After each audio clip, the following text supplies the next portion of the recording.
Perkenalkan, nama saya Sylvia Kustirani dari Prodi Manajemen Pendidikan Islam, Universitas Islam Sultan Syarif Qasim Riau.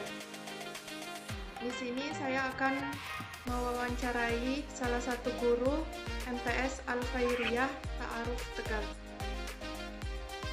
yang mana tugas kali ini dari matkul Profesi dan Etika Keguruan, yang mana dosen pengampunya Ibu Irawati. Di sini saya bersama salah satu guru MTS Al-Khairiyah Tegal. Boleh perkenalkan dirinya, Bu? Assalamualaikum warahmatullahi wabarakatuh.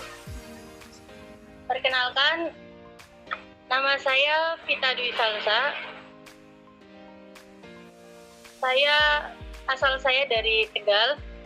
Saya ngajar di MTS Al-Khairiyah Ta'aruf Tegal sebagai guru pelajar bahasa Arab. Udah. Di sini saya akan menanyakan tentang 4 kompetensi guru, yang mana terdiri dari kompetensi pedagogi, kompetensi profesional, kompetensi kepribadian, dan kompetensi sosial. Pertanyaan pertama saya yaitu tentang mengenai kompetensi pedagogik. Bagaimana Ibu guru menghadapi siswa yang mengalami kesulitan belajar matematika, dan apa langkah-langkah yang dapat dilakukan Ibu untuk mengatasi kesulitan belajar siswa? Bagaimana siswa yang mengalami kesulitan belajar matematika ya? Ya. Dan apa langkah-langkah yang dapat dilakukan untuk mengatasi kesulitan belajar siswa tersebut?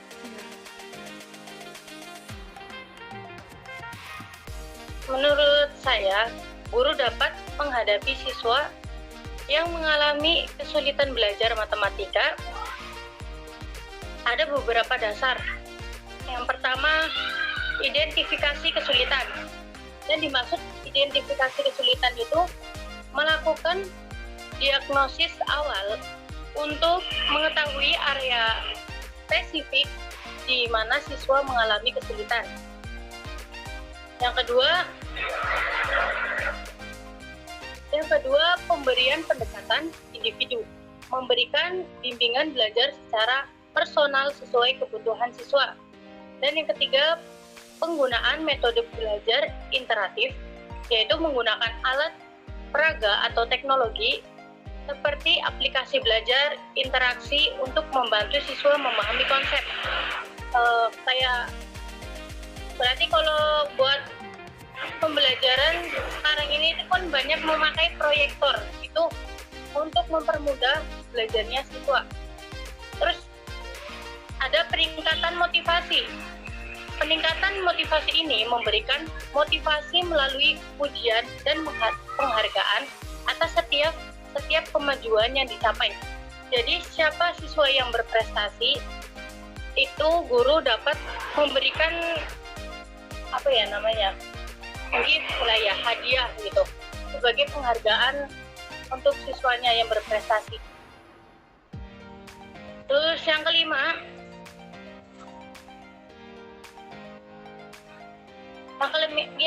ada kolaborasi dengan orang tua. Yang dimaksud kolaborasi orang tua itu melibatkan orang tua dalam mendukung pembelajaran di rumah. Itu dengan belajar di rumah seperti privat atau yang lain. Yang keenam ada evaluasi berkala, melakukan evaluasi untuk mengukur perkembangan siswa dan langkah berikutnya. Sudah, begitu aja. Terus pertanyaan kedua mencakup kompetensi profesional. Metode apa saja yang Ibu gunakan untuk meningkatkan pemahaman siswa terhadap pembelajaran di kelas? Tadi ulang soalnya. Metode apa saja yang Ibu gunakan untuk meningkatkan pemahaman siswa terhadap pembelajaran di kelas?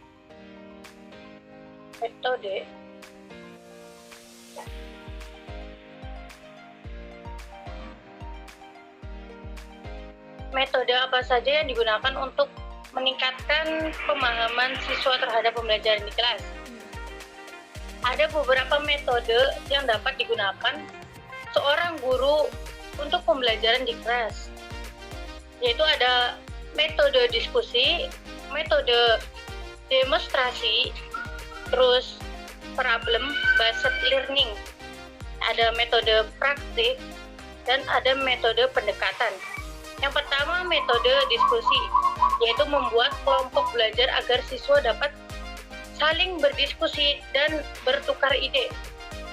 Kan kalau misal dalam pembelajaran itu metode diskusi itu bisa dari perkelompok-kelompok antara siswa atau gimana ya? Jadi itu membuat kelompok belajar agar siswa dapat saling diskusi dan bertukar ide atau tidak bosan. Terus yang kedua, metode demonstrasi, itu menunjukkan langsung proses atau fenomena untuk membantu siswa memahami konsep abstrak.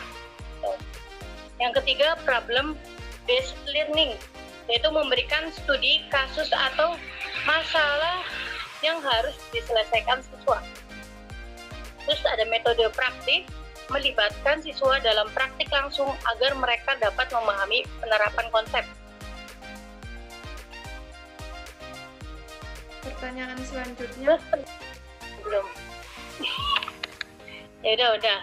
Pertanyaan selanjutnya tentang kompetensi kepribadian. Bagaimana cara seorang guru di MTS Al-Khairiyah ini menangani konflik antar siswa di kelas dengan menunjukkan sikap profesionalisme dan berwibawanya? Cara seorang guru menangani konflik antar siswa di kelas dengan menunjukkan sikap profesional yang berwibawa. Itu pertama bisa mendengarkan semua pihak. Mendengarkan semua pihak itu, seorang guru itu mendengarkan dengan tenang dan adil semua pihak yang terlibat dalam konflik. Kayak contohnya ada murid itu di kelas itu ada permasalahan ya, kayak berantem gitu ya. Kita tuh harus mendengarkan semua pihak antara si A sama si B. Jadi seorang guru itu tidak cuma mendengarkan pihak si A doang atau si B doang, tapi harus mendengarkan semua belah pihak. Yang kedua itu tidak memihak, bertindak netral dan tidak memihak salah satu siswa. Nah itu.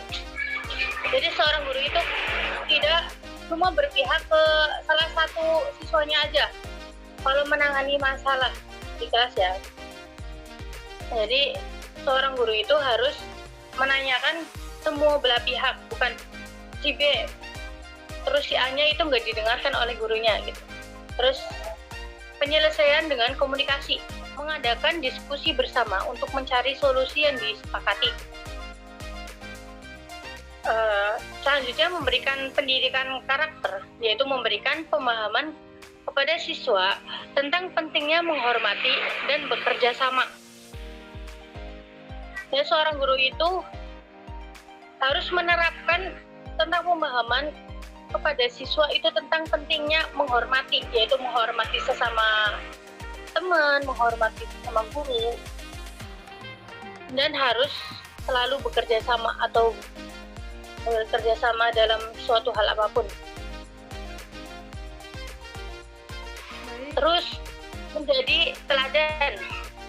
Teladan itu menunjukkan sikap tenang, sabar, dan tegas saat menangani konflik. Yaitu seorang guru itu harus memberikan contoh atau pelajaran kepada siswanya itu untuk selalu menghadapi apapun itu dengan tenang. Misal ada masalah apapun sama temennya, sama keluarganya, itu harus dengan rasa sabar, tenang, tegas, agar tidak kacau. Terus pendampingan lanjutan jika diperlukan, memberikan pendampingan lebih lanjut kepada siswa yang membutuhkan.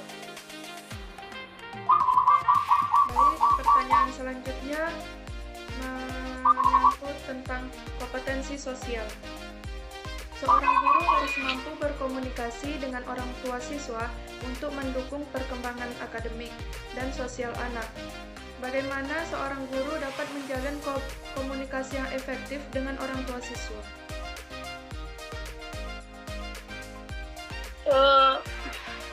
Cara seorang guru dapat menjalin komunikasi yang efektif dengan orang tua siswa itu bisa mengadakan pertemuan rutin. Jadi itu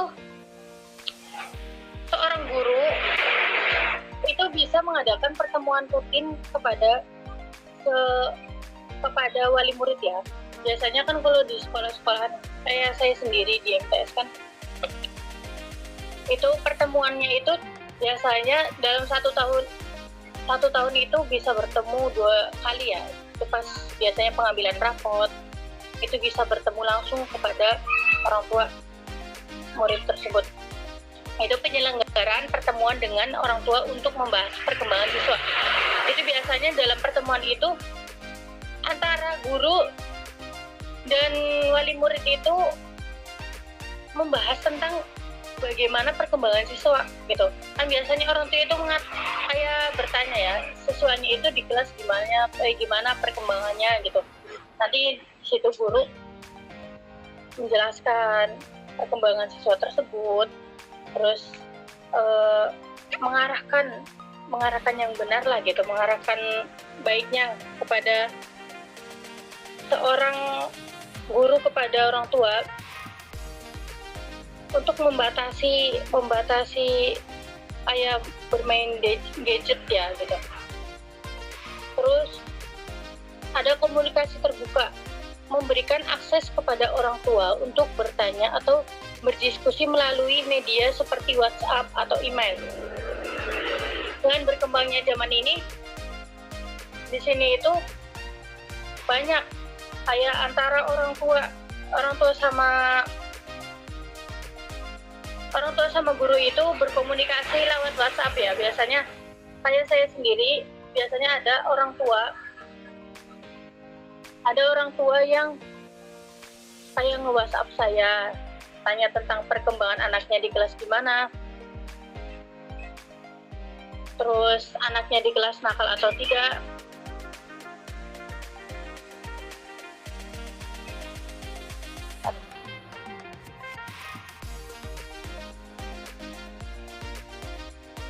Terus ada laporan berkala, yaitu mengirimkan laporan berkembangnya siswa secara berkala, terus menyampaikan masukan positif dan konstruktif, yaitu menyampaikan informasi tentang keberhasilan siswa disertai saran untuk perbaikan.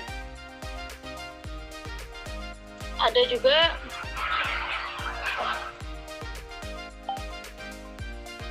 melibatkan orang tua dalam kegiatan sekolah, yaitu mengundang orang tua partisipasi dalam kegiatan kelas atau sekolah.